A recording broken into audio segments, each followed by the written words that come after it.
A negociação coletiva que dá segurança ao trabalhador e ao empresário. O maior problema que a gente enfrenta hoje é o trabalho híbrido. O fato da pessoa estar em teletrabalho não quer dizer que ela não tenha direitos. Deixe as pessoas trabalhar em paz. O Estado toda hora interferindo nas relações trabalhistas.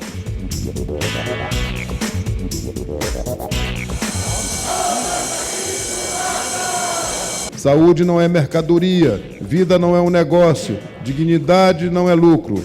Novamente, aumenta o risco de se ter um plano de saúde. Votarmos esta matéria significa votarmos a esperança da vida para estas famílias.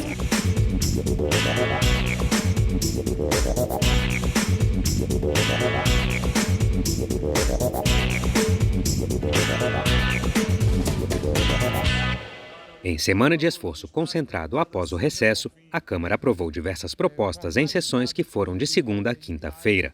Entre as que ensejaram maior debate pelos deputados, algumas medidas provisórias, como a que cria o Renovar, programa de aumento da produtividade da frota rodoviária, com incentivo à renovação da frota de ônibus e caminhões no país.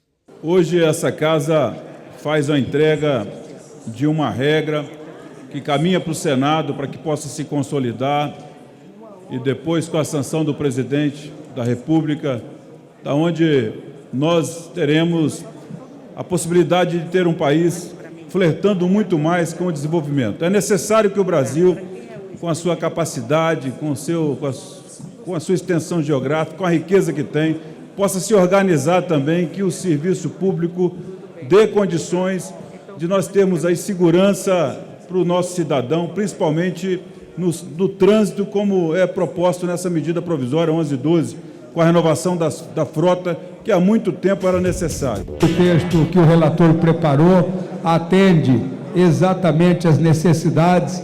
É importante essa parte de renovação e, inclusive, quando você renova essa estrutura, tem recursos, logicamente, tecnológicos que são empregados nessa estrutura. Hoje nós verificamos essa frota com toda uma tecnologia que permite comodidade ao motorista, rapidez, eficiência. Temos absoluta concordância com políticas que permita a renovação de frota, inclusive a frota do transporte coletivo urbano, que está completamente depreciada, presta serviço de péssima qualidade, os trabalhadores em condições absolutamente inadequadas. Portanto, é correta a política de incentivo à renovação de frota. O que não é possível é fazer isso com recursos da pesquisa, do desenvolvimento. Isso é que não é aceitável. Tem uma nota muito importante da comunidade científica que se chama Brasil Troca Conhecimento por Sucata, nos alertando que esse programa de renovação de frotas, na verdade, significa menos recursos para ciência, tecnologia e inovação no nosso país. Não se faz política pública dessa forma. Nós entendemos que a ideia de beneficiar a nova frota é correta, mas é um equívoco retirar dinheiro da ciência e da tecnologia. Quando você está numa crise, seja em qualquer lugar, existe a necessidade de se estabelecer prioridade. Isso não está acontecendo no nosso país e há um grande equívoco na condução orçamentária e nas decisões políticas em relação a isso. Ciência e tecnologia tem que ser projeto de nação. Essa medida provisória é importantíssima porque vai, inclusive, evitar acidentes renovando a frota.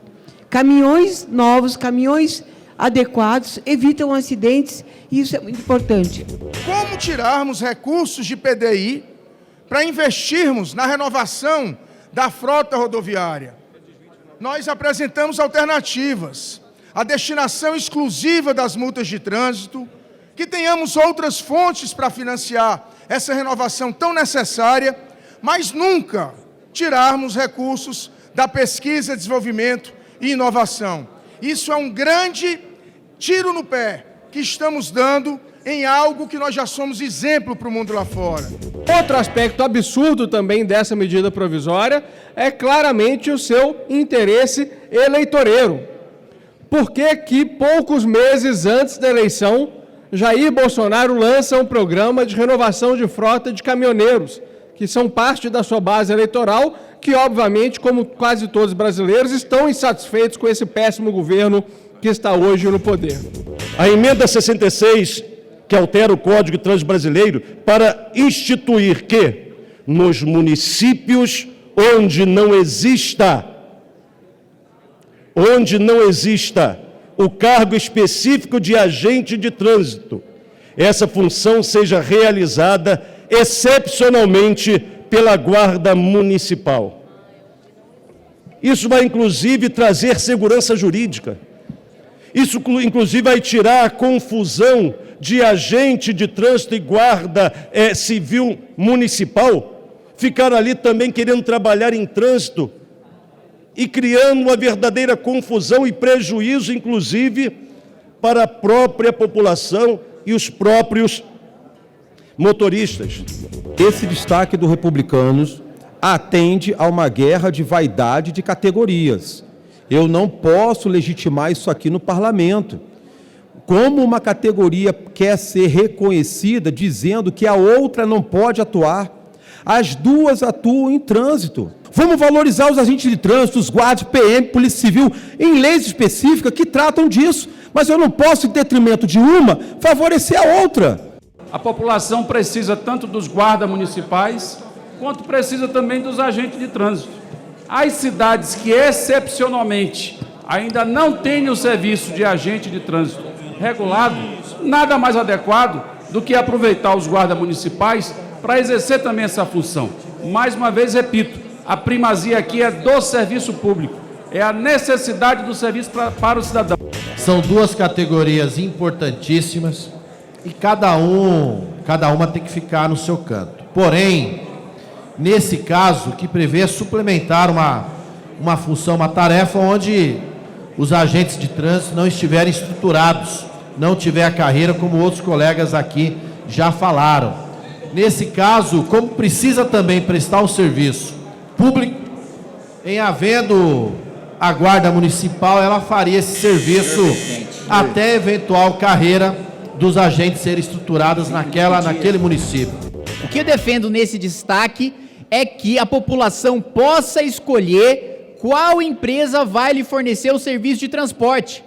A gente já dinamizou e já revolucionou o serviço de transporte individual por meio dos aplicativos. Agora, existe uma iniciativa gigantesca para se tentar proibir, ou pior do que isso, igualar transporte coletivo por aplicativo com organização criminosa. Outra medida provisória aprovada na terça foi a que institui relações trabalhistas alternativas para vigorar durante estado de calamidade pública, dispondo sobre pontos como teletrabalho, antecipação de feriados e férias individuais, concessão de férias coletivas, banco de horas e suspensão de recolhimento do FGTS. O que está acontecendo agora é transformar qualquer calamidade no município, no estado, com o regramento que era para a pandemia. Os empregadores vão reduzir salário, vão dar férias coletivas sem avisar o ministério, sem comunicação, sem acordo com os sindicatos. Não é possível, são realidades distintas. Essa precarização não pode acontecer. Essa medida provisória é na medida. Ela vai fazer com que as relações sejam mais amigáveis. A relação que combina entre empregado e empregador. Não é o sindicato que sabe mais da relação entre o empregado e o empregador. E qual é o problema de você poder pagar as férias depois? Muitos dos empregados saem de férias, gastam tudo e quando voltam não tem absolutamente nada, gerando até problemas. Deixe que essa relação seja natural entre empregados e empregadores. O que o dono da empresa ganha? Um alívio para poder manter os funcionários trabalhando. O que o empregado ganha? Uma redução na jornada e, para além disso, a manutenção do seu emprego. Ambas as partes estão ganhando. E mais do que isso, a possibilidade do acordo individual, sem a necessidade do sindicato, caso o sujeito ganhe até mais do que o teto do regime geral de previdência, mais do que R$5.000. Nós estamos falando de regras futuras para a calamidade pública, que acontece em pequenos municípios, que não há urgência de ser definida hoje, porque esta casa pode fazer isso com calma, com debate profundo a respeito dessas regras. E é isto que nós estamos debatendo, uma medida provisória que tira o protagonismo da Câmara dos Deputados em discutir as leis trabalhistas, regras trabalhistas, em ouvir a todos a respeito desse assunto, e que agora se coloca como urgência. Já na quarta-feira, foi a vez de os deputados aprovarem outra legislação trabalhista, a medida provisória que regulamenta o teletrabalho e altera regras do auxílio à alimentação. O ponto mais polêmico do debate foi a previsão de acordos individuais entre patrões e empregados acerca de regras do teletrabalho. A negociação coletiva que dá segurança ao trabalhador e ao empresário, porque o empresário também precisa ter a sua segurança jurídica. E nesse caso não. Nesse caso, os trabalhadores vão ficar na mão de decisões de chefes imediatos, que vão fazer o que quiserem com o trabalhador. O trabalhador não vai ter condições de reclamar, de exigir hora extra, de questionar efetivamente nenhuma das condições a que será submetido nesse chamado teletrabalho. A reunião de líderes que tivemos fez um esforço muito grande para tentar fazer um texto consensual e fez várias concessões e tem um texto que é adequado. O governo é pelo texto original, mas reconhece o esforço que foi feito e entende que os líderes atendidos nesse seu pedido poderão apoiá-lo. O fato da pessoa estar em teletrabalho não quer dizer que ela não tenha direitos. Nós temos mais uma vez aqui de discutir o direito de desconexão. Não pode o trabalhador, a trabalhadora em regime de home office ficar full time, ou seja, 100% ligado. Não tem direito a dormir, a descansar, não tem direito ao fim de semana, não tem direito ao convívio com a família. É verdade que poderíamos ter avançado mais no que diz respeito a garantias aos trabalhadores, negociações coletivas, porém, por outro lado, houve também a defesa e a garantia de créditos das centrais sindicais. Porém, a gente sabe que da grande relevância da matéria e do esforço do deputado Paulinho da Força, relator em encontrar um texto que realmente fosse o possível a ser aprovado, que é o que nós entendemos como o melhor relatório. Regulamentação do teletrabalho, na verdade, significa um pretexto para retirar direito dos trabalhadores, porque basta um dia de teletrabalho que essas regras podem ser aplicadas, inclusive no trabalho presencial. Então, se só na sexta for teletrabalho, cai tudo para os trabalhadores, como hora extra, adicional noturno, sem hora de descanso, como, por exemplo, a hora de almoço sem repouso remunerado ao sábado e domingo. Então, o trabalhador tem mais despesas com luz, com computador, com cadeira, com água, com internet, e ainda perde direitos. É um grande absurdo. Estamos no século XXI e as relações de trabalho têm que se adequar ao século XXI. O teletrabalho é uma realidade. O Covid trouxe isso e intensificou essas relações. Querer ficar regulando o trabalho, as relações de trabalho com as regras do século XIX, XVIII, não faz o menor sentido. Deixe as pessoas trabalhar em paz. O Estado toda hora interferindo nas relações trabalhistas. Deixa o contratante e o contratado resolverem as suas pendências do jeito que eles acharem melhor. Nós entendemos que a medida provisória 1108, ela traz benefícios, sim, para os trabalhadores brasileiros. Primeiro, porque quando você abre para mais empresas, o trabalhador ganha porque ele pode ter descontos, ele pode ter uma série de outros benefícios. Segundo, 50% das empresas do Brasil hoje, dos trabalhadores, têm o auxílio alimentação, e nós temos que incentivar as empresas brasileiras a conceder o auxílio alimentação para os nossos trabalhadores. Esse texto dessa emenda, você não cria limites para este auxílio, então pode haver aí sim uma prejudicialidade dos direitos trabalhistas, porque quando a pessoa for a aposentar, ela vai receber mais auxílios do que propriamente dito o seu salário. Por mais que nós defendamos aqui que tem que o nosso posicionamento inicial seria para o pagamento em espécie ao trabalhador do auxílio alimentação, porém não desta forma como foi colocada, não impondo regras e limites, que isso sim poderia ter esse impacto sim no direito dos trabalhadores.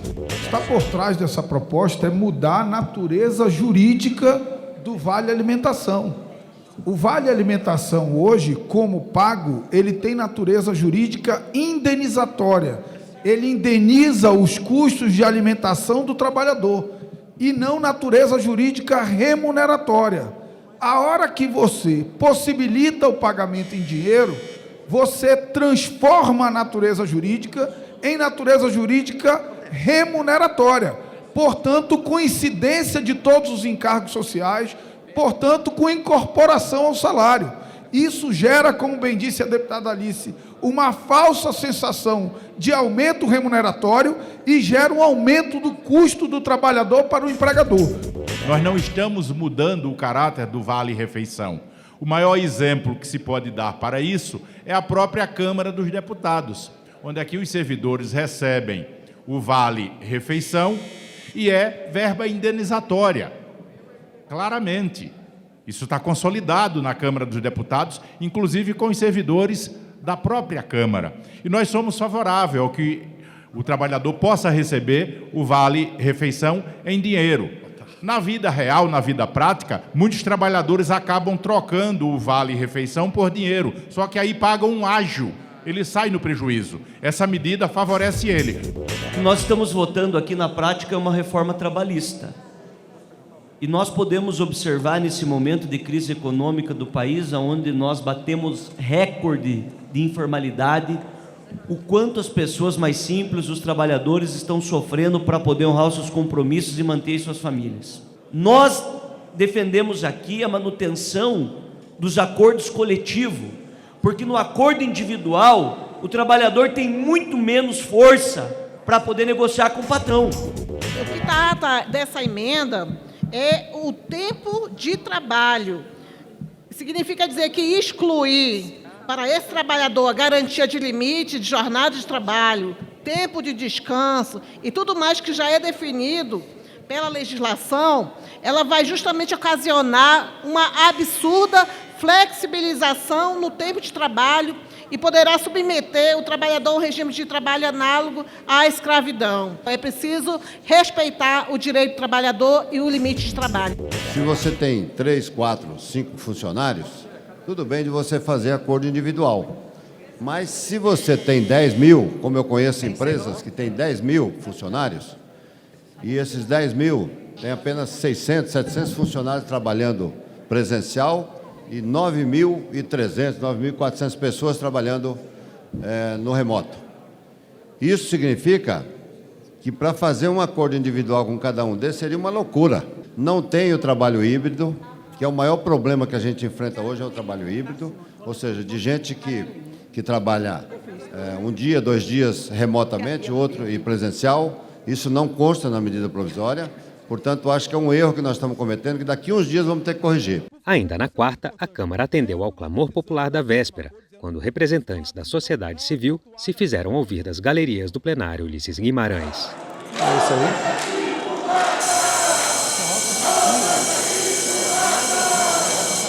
O projeto de lei que obriga planos de saúde a cobrir tratamentos fora do rol da Agência Nacional de Saúde Suplementar foi aprovado praticamente por unanimidade, com exceção do voto do Partido Novo. O objetivo da proposta é dar continuidade a tratamentos que poderiam ser excluídos da cobertura dos planos de saúde. O projeto, assim como as medidas provisórias, seguem para o Senado. Há poucos anos, num julgamento que também se referia à saúde suplementar, a nobre ministra Carmen Lúcia do Supremo Tribunal Federal afirmou: saúde não é mercadoria, vida não é um negócio, dignidade não é lucro. Essa sábia e sensível julgadora evidenciou em poucas palavras que a proteção ao direito à saúde do consumidor deve se sobrepor a quaisquer interesses menos nobres.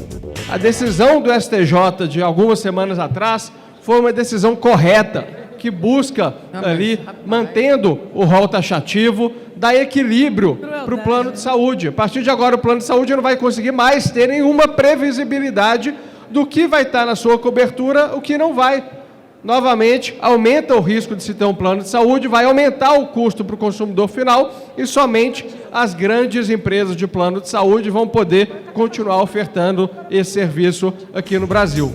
Eu quero aqui, em primeiro lugar, parabenizar as mães emocionadas que estão nesse momento, as lágrimas aqui, e que batalharam e lutaram em nome da vida de seus filhos, de seus familiares, que não podiam de forma alguma ver interrompido o tratamento de seus filhos e seus familiares, e é em nome da vida deles que elas vieram aqui todas essas semanas batalhar a aprovação desse projeto contra a decisão do STJ, contra o rol taxativo que mata. O maior dom que nós temos, senhor presidente, é o dom da vida. E quanto custa a vida para uma mãe, para um pai?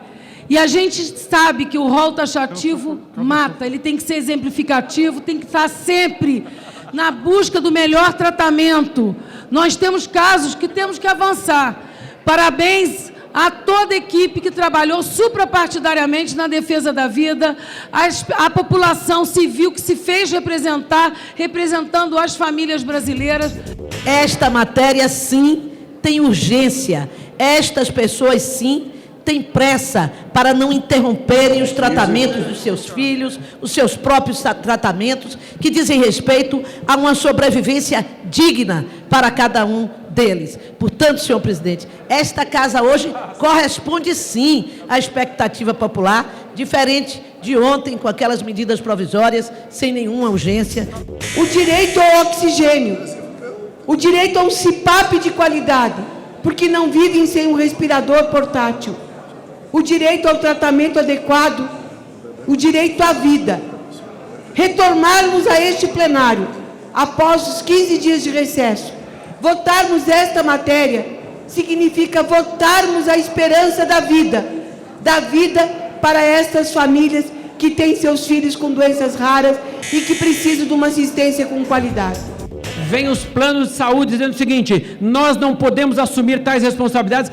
A doença rara não é uma coisa que a família quis, não é uma coisa que a pessoa tem porque quis. Ela fez um plano de saúde, está arcando com o grande preço do plano de saúde, sacrificando as suas finanças, ela tem que ter esses direitos. Agora vamos ao Senado, vamos ver aprovada essa matéria para dar um pouco mais de tranquilidade àquelas pessoas que têm um plano de saúde. Temas de interesse nacional. Debates em plenário. As reações e propostas dos deputados. Fatos e opiniões. No Brasil, nós temos então esse verdadeiro escárnio, que são as saidinhas que agora, finalmente, o Congresso brasileiro teve a coragem e a altivez para enfrentar e fazer com que essa verdadeira vergonha fosse colocada no lixo do regime jurídico brasileiro, como nós hoje estamos fazendo. E não estamos aqui fechando completamente o ambiente dos presídios, porque a progressão de regime, alguns chamam até de progressão de pena, mas a progressão de regime dentro das casas prisionais continuará. Então, o sujeito que tiver bom comportamento, ele sai do regime fechado, pode ir para o semiaberto e até para o aberto.